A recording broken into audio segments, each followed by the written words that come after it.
Bonjour la team, j'espère que vous allez bien. Aujourd'hui les amis, Sony Pictures nous a révélé le trailer de Madame Web qui fait partie del famoso Spider-Verse. On va en parler. Comme d'habitude les amis, avant de commencer la VOD, le petit pouce bleu si vous êtes nouveau, vous pouvez vous abonner, c'est gratuit, ça soutient la chaîne. N'hésitez pas également à me suivre sur mes autres réseaux sociaux. Vous avez la chaîne Twitch dans la description, vous avez aussi ma chaîne Twitter, enfin mon compte Twitter et Discord, etc., etc. Vous avez tous les liens dans la description. Alors tout d'abord, Madame Web, c'est quoi? Bah c'est ça. Voilà. C'est une dame qui est aveugle, assez âgée et qui a besoin d'une machine pour, on va dire, lui donner les soins nécessaires. Voilà, si je devais résumer grossièrement, c'est un allié de Spider-Man. Maintenant, voyons Madame Web dans l'adaptation par Sony.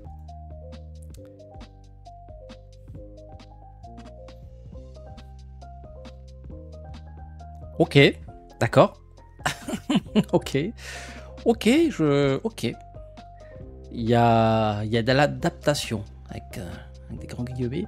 Alors, vous avez reconnu l'actrice, hein, les fans de Fiac, vous l'avez reconnu. 50 nuances de Fiac. Non, 50 nuances de Grey, pardon.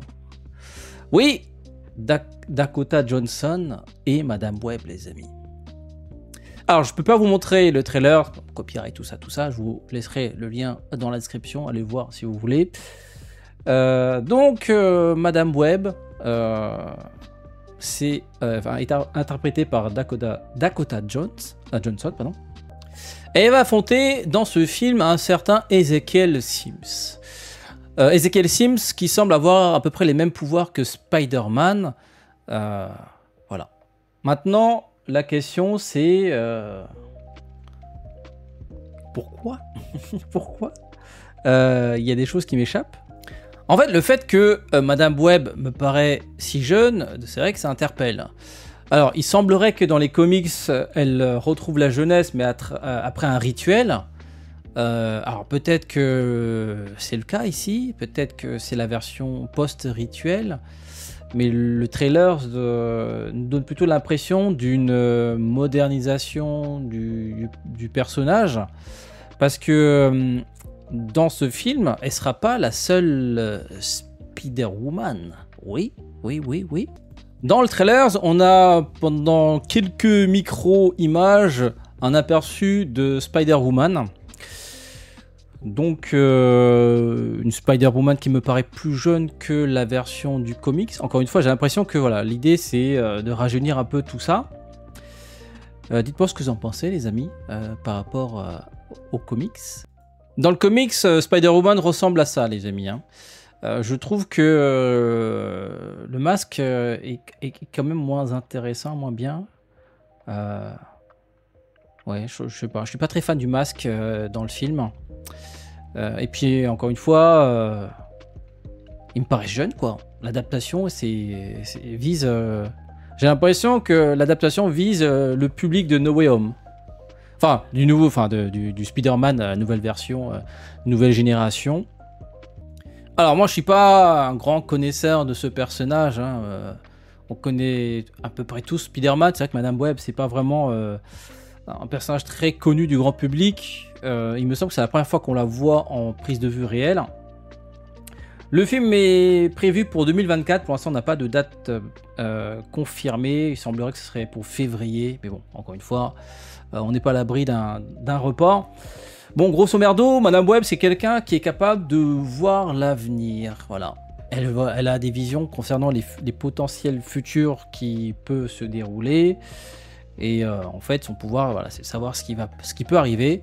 Et elle prend les décisions pour, on va dire, comment dire, choisir le meilleur futur, le plus probable. Elle peut pas modifier le futur, si j'ai bien compris. Elle voit ce qui va arriver. Donc c'est pas comme Doctor Strange. Donc elle choisit le futur qui a le plus de probabilité d'arriver. Et on retrouve un peu son concept dans le film. Elle voit ce qui va arriver et revit les moments d'après ce qu'on a compris.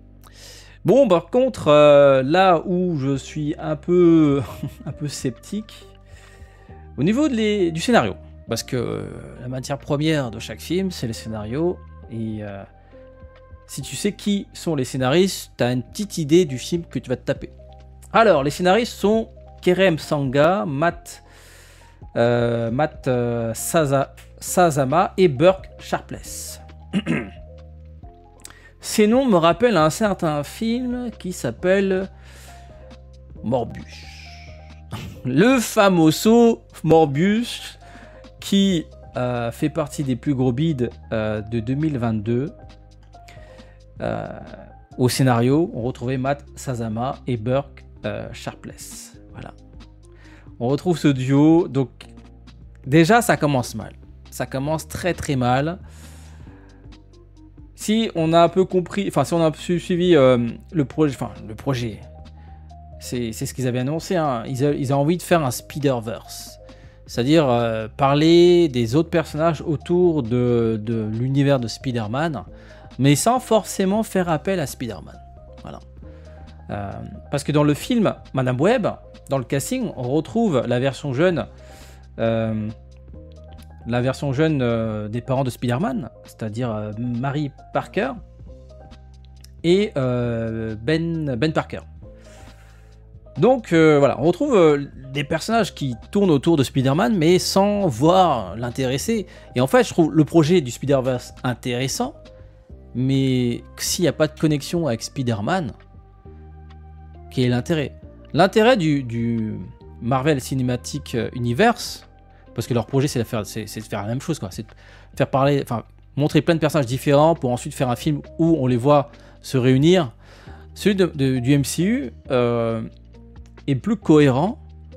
Là, j'ai l'impression que on fait des films pour faire des films, pour ensuite potentiellement faire un peu les Avengers, mais sauce Sony, tu vois. Mais ça marche pas, parce qu'il faudrait que les films soient bons. Ils ont fait Venom, les deux films Venom sont un peu catastrophiques. Ils ont fait Morbius, qui est encore plus catastrophique. Là, on retrouve la même équipe de Morbius au niveau de l'écriture pour Madame Web. Je vois le trailer de Madame Web. Je sais pas. Je vois Madame Web version cinéma, je vois Madame Web comics. Je me dis, bon, il y a un truc qui va pas là. Donc voilà, les amis, premier ressenti en voyant le trailer, je le sens pas très bien. Je le sens pas très bien, les amis. Ça sent pas bon. Arrêtez tout et faites juste des films sur Spider-Man. En vrai, c'est ça. Faites des films autour de Spider-Man.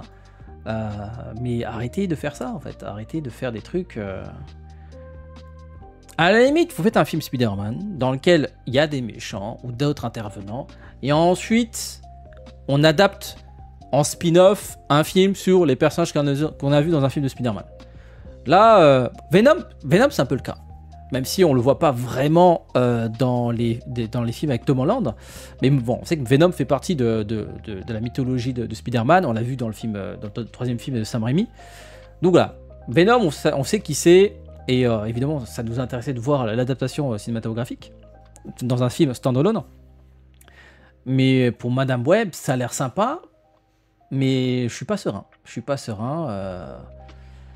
Bon, encore un film qu'on va pas voir, hein. En gros c'est ça. C'est un peu dommage. Donc voilà les amis, dites-moi ce que vous en pensez, mais pour l'instant, ça sera sans moi.